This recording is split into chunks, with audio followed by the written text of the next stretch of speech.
Hi hello வணக்கம். நான் உங்கள் காளீஸ்வரன். நாம் இன்றைக்கி வயலுக்கு வந்திருக்கோம். இன்றைக்கி வயலை நம்ம சுற்றி பார்க்க போகலாமா? சரி வாங்க உங்களுக்கு காட்டுறேன். நாம் கோடை காலத்தில் என்னென்ன விவசாயம் பண்ணுறோன்னு சொல்லி சின்னதாக வீடியோ பார்த்துடலாம். சரி வாங்க. நாம் கோடை காலம் வந்தாலே வெள்ளைச்சோளம் தான் போடுவோம். இந்த வருஷம் வெள்ளைச்சோளம் உழவடித்து நல்லா விதைச்சுட்டாச்சு. விதைச்சி விட்டு ஒரு 3 நாள் கழித்து தண்ணி பாய்ச்சினோம். பாதியை பாய்ச்சியாச்சு. அடுத்து மழை வந்துருச்சு. அப்படி மழை வந்ததுனால நம்ம தண்ணி பாய்ச்சின சோளம் பூரா முளைக்காமல் போயிடுச்சு. தண்ணி பாய்ச்சாத சோளம் தான் முளைச்சி ஓரளவுக்கு கை கொடுத்துருச்சு. சரி, நாம் அதுக்கப்புறம் அந்த சோளத்துக்கு தண்ணியை பாய்ச்சிட்டு சரி மீதி காட்டுக்கு என்ன செய்யலாம் பார்த்துட்டு இருந்தோம். அதுக்கடுத்து தான் கம்மாம்புல் விதைக்கலான்னு ஒரு சின்ன பிளான் போட்டோம். அந்த பிளானை செயல்படுத்தியாச்சு. பட் ஆனால் விதையை கொத்தி போட்டு தண்ணி பாய்ச்சினோம். அதாவது விதை முளைக்கவே இல்லை. என்னாச்சுன்னே தெரில. அது என்ன ப்ராசஸ்னே தெரில. அதை கண்டுபிடிக்கணும். தண்ணிக்கு வர மாட்டேக்கா என்னென்னு தெரில. நம்ம அதை கண்டே பிடிச்சாகணும். சரி, நம்ம பக்கத்து வயக்காரங்க கேப்ப நாற்று நட்டுருந்தாங்க. அவங்ககிட்டருந்து ஒரு 2-3 கூண்டுக்கு கேப்ப நாற்று கிடந்துச்சு.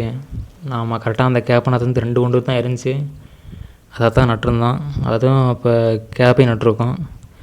அது போக அவத்திக்கறியும் கொஞ்சம் கொத்தி விதை போட்டு தண்ணியை பாய்ச்சி ஓரளவுக்கு வளர்ந்து வந்துருச்சு. நாம் அதையும் ஒரு வாரம் கழித்து அறுவடை பண்ணிடலாம்.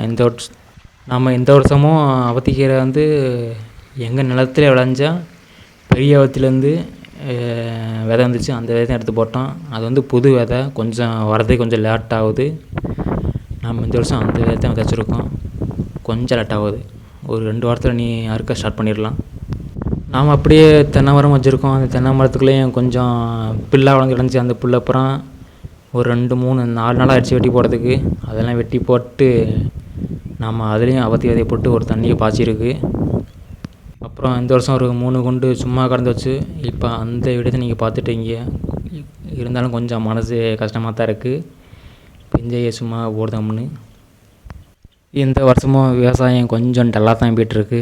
போன வருஷமும் கோடை காலத்தில் சோளம் போட்டிருந்தோம். அதுவும் இதே மாதிரி தான் டல்லாக போய்ட்டுருந்துச்சி. சரி, அடுத்த வருஷம் எப்படி இருக்குன்னு தெரில. நாம் அடுத்த வருஷமும் பார்ப்போம். அப்புறம் சோளத்துக்கு எல்லா தண்ணியும் அடைச்சி முடிச்சாச்சு. இனிமேல் அது தட்டை காஞ்சு அறுவடை தான் இனிமேல் நாங்கள் காத்திருக்கோம்.